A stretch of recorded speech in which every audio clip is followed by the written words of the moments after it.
प्यारे विद्यार्थियों, एक बार फिर से आप सभी का स्वागत है, वेलकम है। आज हम करेंगे फिजिक्स का एक नया लेक्चर जिसका नाम है लाइट यानी कि प्रकाश। ठीक है, इसमें हम पढ़ेंगे कि कौन कौन से मिरर होते हैं, कौन कौन से किस प्रकार से लाइट रिफ्लेक्ट होती है वगैरह वगैरह, सारी इस चैप्टर के अंदर डिस्कस करने वाले हैं। पहले तो आप ये जान लीजिए कि लाइट क्या होता है। तो प्यारे विद्यार्थियों, प्रकाश क्या होता है? इलेक्ट्रोमैग्नेटिक किरणें होती हैं जो सन से पृथ्वी तक पहुंचती हैं। ठीक है, light is an electromagnetic rays. प्रकाश क्या है? विद्युत चुंबकीय किरणें हैं प्यारे बच्चों। प्रकाश विद्युत चुंबकीय किरणें हैं या प्रकाश विद्युत चुंबकीय किरणों के रूप में पहुंचता है। विद्युत चुंबकीय किरणों के रूप में हमारे तक पहुंचता है। किरणों के रूप में पृथ्वी तक पहुंचता है।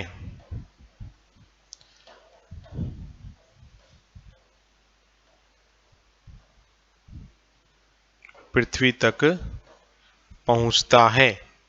ठीक है, तो जो कुछ भी आपको दिखता है प्यारे बच्चों, वो तभी दिखता है क्योंकि लाइट होती है और लाइट में विजिबल रेज होती हैं। प्रकाश में, लाइट यानी प्रकाश में विजिबल रेज होती हैं। विजिबल रेज यानी कि दृश्य किरणें होती हैं।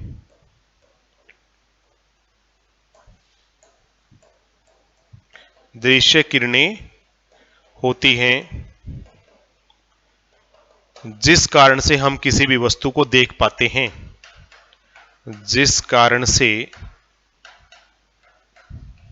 हम किसी भी वस्तु को देख पाते हैं। हम किसी भी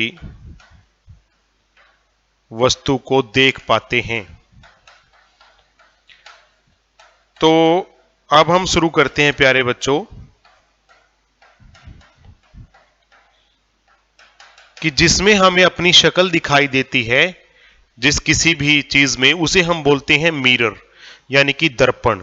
तो यहीं से शुरू करते हैं। दर्पण यानी मिरर किसे कहते हैं प्यारे बच्चों? मिरर। जिसमें आपको अपनी शक्ल दिखाई देती है उसे हम क्या बोलते हैं? दर्पण यानी कि मिरर। ठीक है, ये प्यारे विद्यार्थियों दो प्रकार का होता है। एक होता है प्लेन मिरर। प्लेन मिरर, ठीक है, और दूसरा होता है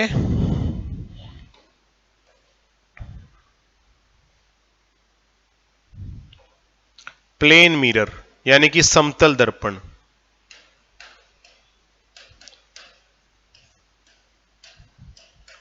ठीक है, जो सिंपल होता है, जिसके पीछे पॉलिश की हुई होती है, उसे हम बोलते हैं प्लेन मिरर यानी समतल दर्पण।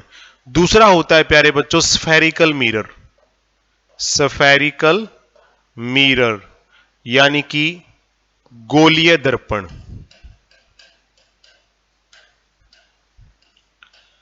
गोलीय दर्पण। और यह फिर से दो प्रकार का होता है प्यारे बच्चों गोलीय दर्पण। एक होता है कन्वेक्स और एक होता है कनकेव। कन्वेक्स यानी उत्तल दर्पण और कनकेव यानी अवतल दर्पण। दोनों में पहचान क्या है? बच्चे तो इसी में कंफ्यूज रहते हैं। अगर मैं कई बार बच्चों से ये पूछ लूं कि ये कौन सा दर्पण है, तो बच्चे बताने लग जाते हैं कि सर ये उत्तल है, अवतल है, कोई कुछ बताता है, कोई कुछ बताता है। लेकिन प्यारे विद्यार्थियों, इसकी पहचान ये है कि अगर इसमें पेंट हो अंदर की साइड तो वो उत्तल दर्पण है, और अगर पेंट हो बाहर की साइड तो प्यारे विद्यार्थियों वो अवतल दर्पण है। सिंपल सी पहचान है, बड़ी इजीली कोई भी बच्चा देख के बता देगा कि पेंट से हम इसकी पहचान कर सकते हैं।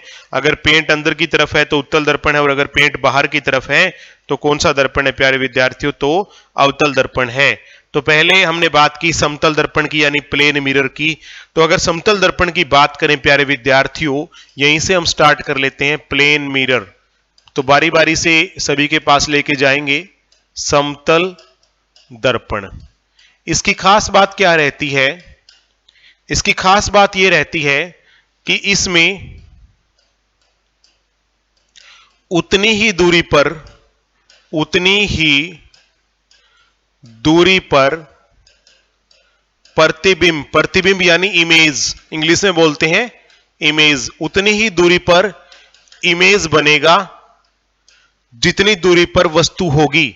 इमेज बनेगा जितनी दूरी पर, जितनी दूरी पर वस्तु, वस्तु यानी ऑब्जेक्ट, वस्तु होगी। ठीक है, तो प्यारे विद्यार्थियों साइंस के अंदर ना हम वस्तु की दूरी को यू से लिखते हैं। यू क्या होता है? वस्तु की दूरी, वस्तु की दूरी यानी ऑब्जेक्ट डिस्टेंस, ऑब्जेक्ट डिस्टेंस। और कितनी दूरी पर इमेज बना, मतलब प्रतिबिंब कितनी दूरी पर बना, उसी लिए तो हमें कोई चीज दिखी ना, तो उसे हम बोलते हैं वी। वी यानी प्रतिबिंब की दूरी, प्रतिबिंब की दूरी यानी कि इमेज डिस्टेंस। तो इसमें होता क्या है समतल दर्पण में, अगर प्रतिबिंब u अगर 6 सेंटीमीटर दूर है ना, तो उसका प्रतिबिंब भी दर्पण के पीछे 6 सेंटीमीटर की दूरी पर ही बनेगा, दर्पण के सामने 6 सेंटीमीटर की दूरी पर ही बनेगा। यानी u और v क्या होते हैं? बराबर होते हैं। तो कितना बड़ा बना या कितना छोटा बना उसे हम कहते हैं m। m होता है v बटे u, v बाई यू। इससे पता लग जाता है कितने गुना बना। अगर v 12 आ जाए और u 6 है तो 2 गुना बना, लेकिन इसके अंदर तो बराबर आते हैं। मान लो ये अगर 6 है तो ये भी 6 होगा, ये 10 है तो ये भी 10 होगा, तो इसमें m की वैल्यू हमेशा +1 रहती है। आवर्धन इसका हमेशा +1 होता है। ये पॉइंट जरूर नोट कर लेना, पेपर में आएगा ही आएगा। मैग्निफिकेशन, मैग्निफिकेशन मतलब ये बताने के लिए कि जो इमेज बना, प्रतिबिंब बना, वो बड़ा बना या छोटा बना, ना इसमें बड़ा बनता ना छोटा बनता, बराबर आकार का बनता है। तो ये नंबर 2 पॉइंट है प्यारे बच्चों, समतल दर्पण का आवर्धन +1 होता है हमेशा। समतल दर्पण यानी प्लेन मिरर का आवर्धन, आवर्धन को इंग्लिश में क्या बोलते हैं? मैग्निफिकेशन, मैग्निफिकेशन, आवर्धन, मैग्निफिकेशन, मैग्निफिकेशन मींस आवर्धन।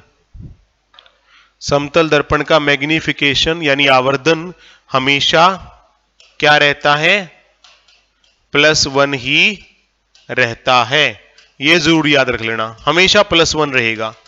ठीक है, क्योंकि उतनी ही दूरी पर प्रतिबिंब यानी इमेज बनेगा जितनी दूरी पर ऑब्जेक्ट यानी कि वस्तु होगी। तो इसलिए इसका जो मैग्निफिकेशन यानी आवर्धन है वो +1 रहेगा। और ये पेपर में आएगा ही आएगा, बाद में मत कहना कि सर बताया नहीं था समतल दर्पण का मैग्निफिकेशन कितना रहता है। ये पॉइंट क्लियर हो गए यहां पर। अब हम बात करते हैं रिफ्लेक्शन ऑफ लाइट। ये 3rd पेज ले लेते हैं प्यारे बच्चों। प्रकाश का परावर्तन, रिफ्लेक्शन ऑफ लाइट, प्रकाश का परावर्तन। ठीक है, रिफ्लेक्शन ऑफ लाइट क्या है कि जो लाइट है वो कभी भी अगर समतल दर्पण से टकराएगी तो टकरा के पुनः उसी मीडियम में, उसी माध्यम में क्या आ जाएगी? वापिस आ जाएगी। इसे बोलते हैं प्रकाश का परावर्तन। मैं इसकी डेफिनेशन लिखा लेता हूं। When light strikes to a plane mirror, when light strikes to a plane mirror, it bounces back in the same direction. When light strikes to a plane mirror, it bounces back in the same medium या same direction. उसे हम क्या बोलते हैं? Reflection of light, प्रकाश का परावर्तन। कि प्रकाश का, हिंदी में लिखूं तो, किसी समतल दर्पण से टकराने पर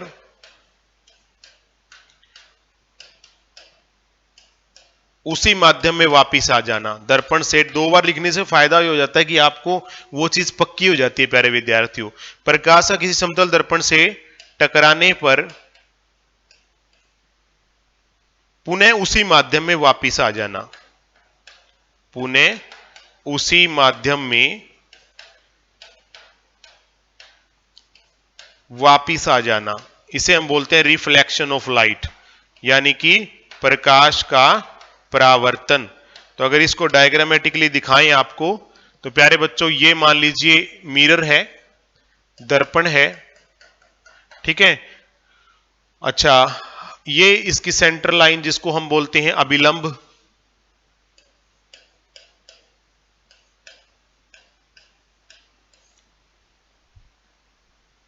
इंग्लिश में इसको बोलते हैं नॉर्मल, 90 डिग्री का एंगल। देखिए मान लीजिए प्रकाश की किरण यहां टकराई, तो टकरा के वापिस आ जाएगी प्यारे बच्चों। जो किरण जाती है उसे बोलते हैं इंसिडेंट रे, यानी कि जो दर्पण तक पहुंची, मिरर तक पहुंची, आपतित किरण, इंसिडेंट रे, आपतित किरण। बीच में जो ये 90 डिग्री का हमने लाइन खींच दिया, इसे हम नॉर्मल बोलते हैं प्यारे बच्चों, नॉर्मल यानी कि अभिलंब। और जो किरण टकरा के चली गई उसे बोलते हैं रिफ्लेक्टेड रे, रिफ्लेक्टेड रे, यानी कि परावर्तित होकर चली गई, तो इसे हम बोलते हैं परावर्तित किरण, ठीक है।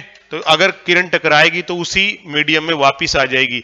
जैसे मान लो ये गई और ये टकरा के वापिस आ गई प्यारे बच्चों, तो इसे हम बोलते हैं रिफ्लेक्शन ऑफ लाइट, प्रकाश का परावर्तन। इसमें क्या चीजें हैं, नियम इसके बता देते हैं आपको। नियम, पहली बात तो पहला नियम क्या है कि ये कोण और ये कोण बराबर रहते हैं। मान लो ये कोण अगर 60 का है तो ये भी 60 का ही रहेगा प्यारे बच्चों, ये आपने ध्यान रखना है। इस कोण को कहते हैं आई यानी इंसिडेंट एंगल, और इसे बोलते हैं आर यानी रिफ्लेक्टेड एंगल, ठीक है। आई यानी इंसिडेंट एंगल, इंसिडेंट एंगल यानी आपतन कोण, हिंदी में लिख देता हूं यहां पे आपतन कोण, आपतन कोण। और नीचे वाला जो है ये परावर्तन कोण, रिफ्लेक्टेड एंगल, परावर्तन कोण यानी रिफ्लेक्टेड एंगल, रिफ्लेक्टेड एंगल। तो पहला नियम तो ये कह रहा है कि आई और आर का मान बराबर रहेगा, ठीक है। कोण आई, आई क्या है प्यारे बच्चों, आई का मतलब क्या है, आपतन कोण यानी इंसिडेंट एंगल, आपतन कोण का मान कोण आर, आर क्या है, परावर्तन कोण, परावर्तन कोण, कोण आई का मान कोण आर यानी परावर्तन कोण के मान के बराबर होगा, के मान के बराबर होगा। दूसरा नियम क्या कहता है कि ये जो किरण है इंसिडेंट रे यानी आपतित किरण, ये जो किरण है रिफ्लेक्टेड रे यानी परावर्तित किरण, और ये जो अभिलंब है, ये तीनों एक ही सरफेस पे होंगे, एक ही धरातल पर होंगे। ये लिख देता हूं यहां पर, आपतित किरण, इंग्लिश में भी लिख दूंगा साथ साथ में, यानी incident ray, incident ray, coma लगा देता हूं, परावर्तित किरण यानी कि रिफ्लेक्टेड रे,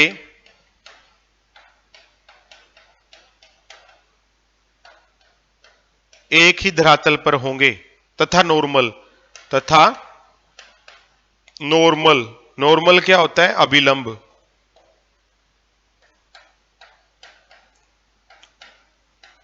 एक ही धरातल पर होंगे, एक ही धरातल पर, सेम प्लेन पर होंगे प्यारे बच्चों, पर होंगे, यानी all lie in the same plane, ये तीनों एक ही प्लेन पर प्रेजेंट होंगे। ये दो नियम है। कोई भी नियम अगर पेपर में पूछा जाए तो आपको याद रखना है कि ये आई और आर का कोण का मान बराबर रहता है, और ये जो तीनों हैं इंसिडेंट रे, रिफ्लेक्टेड रे और नॉर्मल, तीनों एक ही प्लेन पर होते हैं। इंसिडेंट रे, रिफ्लेक्टेड रे और नॉर्मल तीनों एक ही प्लेन पर होते हैं। ये था प्यारे विद्यार्थियों लॉज ऑफ रिफ्लेक्शन यानी रिफ्लेक्शन यानी परावर्तन का नियम। अब हम बात करते हैं प्यारे विद्यार्थियों स्फेरिकल मिरर्स की। स्फेरिकल मिरर, तो जैसा मैंने बता दिया आपको दो प्रकार के होते हैं, तो कोई एक ले लेते हैं और उसके बारे में आपको बताते हैं कि किस चीज को क्या कहते हैं। तो ये स्फेरिकल मिरर है। मान लो हमने यहां पर ले लिया अवतल दर्पण, अवतल दर्पण ले लिया हमने, कि मतलब हमने ले लिया कनकेव मिरर, कनकेव मिरर। तो प्यारे विद्यार्थियों, ये जो लाइट की रेज इस दर्पण में से गुजर जाती है, इस रे को बोलते हैं प्रिंसिपल एक्सिस या प्रिंसिपल एक्सिस, मुख्य अक्ष। जो किरण सीधी गुजर जाती है उसे बोलते हैं मुख्य अक्ष। ठीक है, ये जो किरण है, ये जो पॉइंट है इसे बोलते हैं पोल। पोल यानी ध्रुव, कि जो प्रकाश की किरण दर्पण के जिस भाग से गुजरी उसे हम पोल या ध्रुव बोलते हैं, पोल या ध्रुव। अब जहां से इसको प्रकार के साथ पूरा गोल किया जा सकता है उस पॉइंट को बोलते हैं प्यारे बच्चों सी। सी यानी वक्रता केंद्र। हिंदी में मैं इसको लिखूं तो इसको लिखेंगे centre of curvature, centre of curvature English में। अब ये P और C के बीच की दूरी रेडियस हो गई R। R यानी रेडियस, रेडियस ऑफ कर्वेचर, वक्रता त्रिज्या। ठीक है, R का मतलब क्या है प्यारे बच्चों? R मतलब क्या है? Radius of curvature, radius of curvature. यानी ये क्या हुई? P और C के बीच की दूरी, P और C के बीच की दूरी क्या कहलाती है? R कहलाती है, रेडियस ऑफ कर्वेचर। ठीक है, R का आधा यहां पर ये फोकस होता है, तो जो F छोटा f है ये होता है फोकस दूरी, फोकल लेंथ, फोकस दूरी, फोकल लेंथ। ये क्या होता है प्यारे बच्चों? R का आधा। अगर R 10 सेंटीमीटर है ना तो उसका आधा फोकस दूरी कहलाता है, तो वो 5 हो जाएगा ऑटोमेटिकली। तो ये छोटी छोटी बातें हैं जो आपको पता होनी चाहिए। दोबारा मैं यहां पे एक पेज पे लिख देता हूं कि P क्या है। P क्या है प्यारे बच्चों? P ध्रुव है जहां से प्रिंसिपल एक्सिस यानी मुख्य अक्ष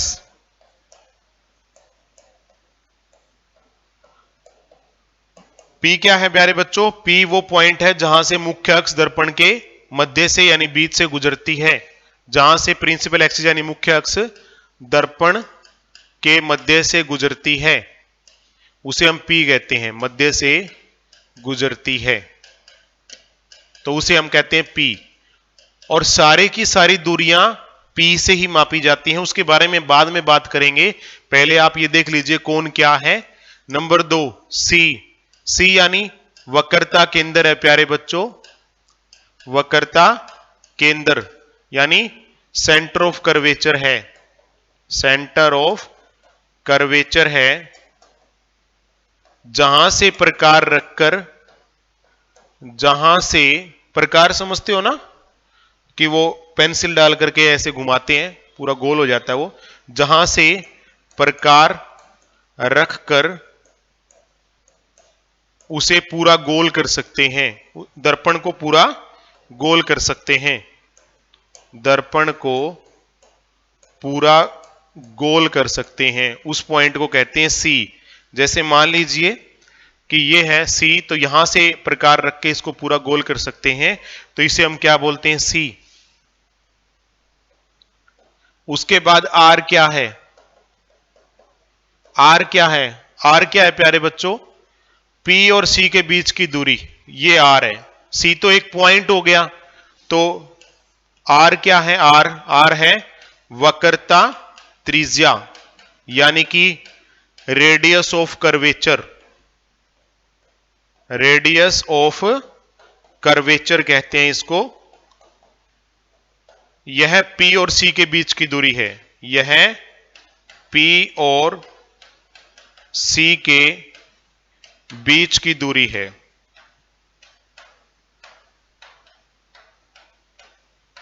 ठीक है, ठीक है। उसके बाद छोटा f यानी फोकस दूरी, फोकस दूरी यानी फोकल लेंथ, फोकल लेंथ। यह क्या है? यह R का आधा, R का आधा जितना भी होगा ना वो फोकस दूरी होगी, यह आर का आधा होती है, तो उसे हम कहेंगे आर, और सॉरी छोटा एफ। और बड़ा एफ क्या होता है प्यारे बच्चों?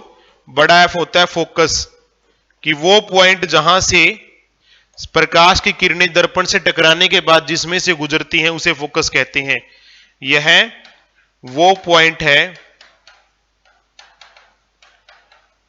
जिसमें से प्रकाश की किरणें, जैसे ये देखो ये है फोकस, ये वाला, ये तो फोकस दूरी हो गई प्यारे बच्चों, छोटा एफ हो गया, ये फोकस है। तो जो भी किरणें आएंगी टकरा के इसी में से गुजरती हैं, यहां से, जैसे मान लो ये किरण आई टकरा के इसमें से गुजरेंगी, तो इसे हम बोलते हैं फोकस। यह वह पॉइंट है जिसमें से प्रकाश की किरणें दर्पण से टकराने के बाद गुजरती हैं, टकराने के बाद, दर्पण से टकराने के बाद गुजरती हैं।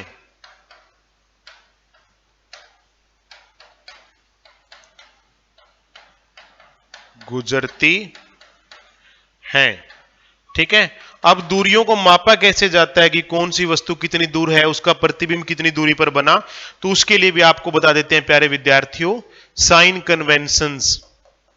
Sign conventions for spherical mirror. ये जो गोलीय दर्पण हमने किए उनके लिए चिन्ह परिपाटी, गोलीय दर्पण के लिए चिन्ह परिपाटी। चिन्ह परिपाटी मतलब किसको कैसे मापेंगे? गोलीय दर्पण के लिए चिन्ह परिपाटी भी किस प्रकार, हम किस दूरी को कैसे मापेंगे। तो प्यारे विद्यार्थियों मान लो ये दर्पण है, ये तो इसकी मुख्य अक्ष हो गई, ठीक है। तो पहला पॉइंट क्या है कि सारी दूरियां यहां से मापनी है, पोल से, ध्रुव से, ये पॉइंट याद रखना। और तो पोल से इधर वाली दूरियां माइनस में रहेंगी और इधर वाली दूरियां प्लस में रहेंगी। जो मुख्य अक्ष है उससे ऊपर की दूरियां प्लस में रहेंगी और नीचे की दूरियां माइनस में रहेंगी। बस ये पॉइंट है, तीन ही पॉइंट है। नंबर एक, सभी दूरियां, देखो सभी दूरियां पोल से मापी जाएंगी, ध्रुव से। तो इधर वाली ध्रुव से जो दाई साइड वाली प्लस में और बाई साइड वाली माइनस में रहेगी, ठीक है।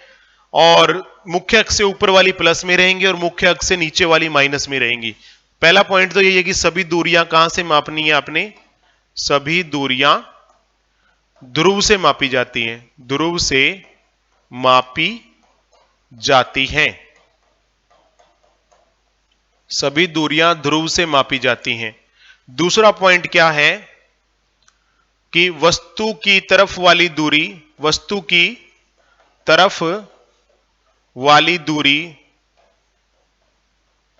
दूरी ऋणात्मक यानी माइनस में रहेगी। मैंने कहा ना कि बाईं तरफ, बाईं तरफ क्या होगी? वस्तु होगी, तो वस्तु की तरफ वाली क्या रहेगी? माइनस में, और वस्तु के सामने वाली क्या रहेगी? प्लस में रहेगी। ऋणात्मक तथा वस्तु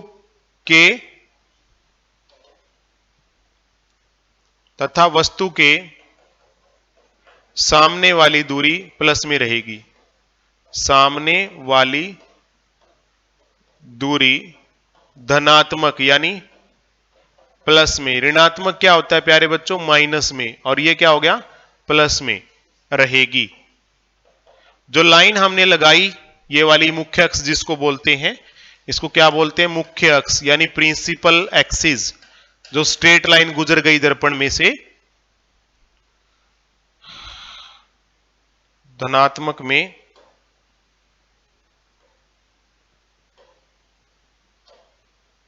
रहेगी। और क्या है प्यारे बच्चों? और क्या है? हां, मुख्य अक्ष से ऊपर की दूरी पॉजिटिव, मुख्य अक्ष के ऊपर की दूरी या ऊंचाई कह सकते हैं, ऊपर की जो दूरी होगी वो ऊपर वाली, वो धनात्मक में गिनी जाती है, धनात्मक यानी पॉजिटिव। जबकि नीचे की दूरी, जबकि इसके नीचे की दूरी, जबकि इसके नीचे की दूरी ऋणात्मक, यानी क्या रहेगी प्यारे बच्चों, माइनस रहेगी, नेगेटिव में मानेंगे उसको हम। ये थोड़े साइन कन्वेंशन हैं जो आपको पता होने चाहिए। ठीक है, अब हम कर लेते हैं कि हमारे ये काम क्या आते हैं, उत्तल दर्पण और अवतल दर्पण। ये पेपर में बहुत बार आता है प्यारे विद्यार्थियों। सबसे पहले हम कर लेते हैं अवतल दर्पण के उपयोग। अवतल दर्पण के उपयोग, तो क्या काम आता है अवतल दर्पण, ये देख लेते हैं पहले। तो आप यहां पे देख भी सकते हैं प्यारे विद्यार्थियों, concave mirror are used in torch. कहां पर यूज होता है, टॉर्च में। और कहां यूज होता है, कार की हेडलाइट में। कार की हेडलाइट में क्यों, क्योंकि ये क्या करता है, किरणों को, प्रकाश की किरणों को सीधा कर देता है।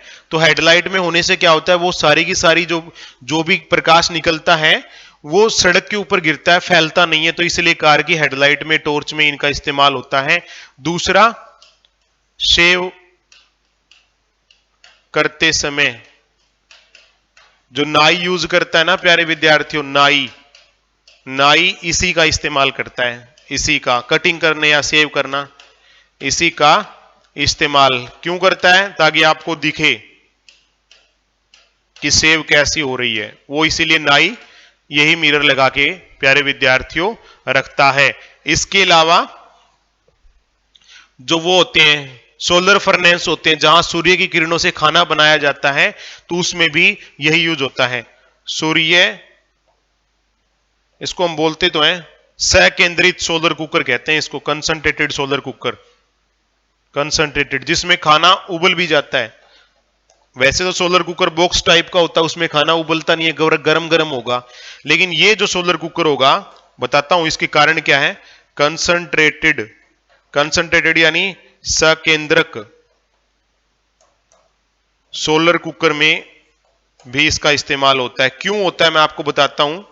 ये इस टाइप का सोलर कुकर होता है, जैसे डिश की छतरी देखी होगी, यहां पर इसके अंदर खाना बनाने की चीज होती है। तो होता क्या है, जितनी भी सूर्य की किरणें आती हैं वो टकरा के इसी बिंदु पर मिलती है।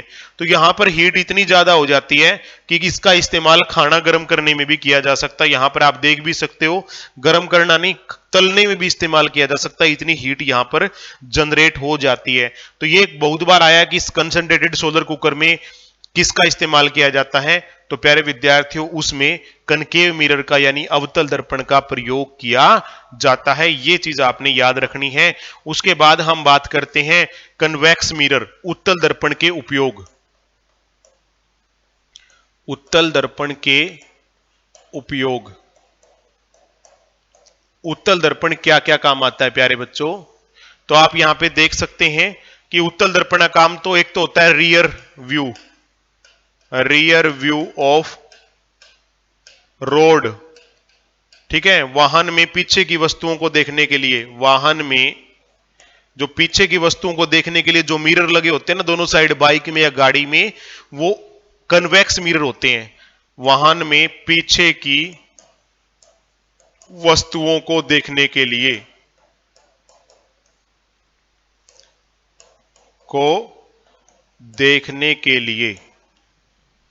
पीछे की वस्तुओं को देखने के लिए क्या होता है, उत्तल दर्पण यानी कन्वेक्स मिरर का इस्तेमाल होता है।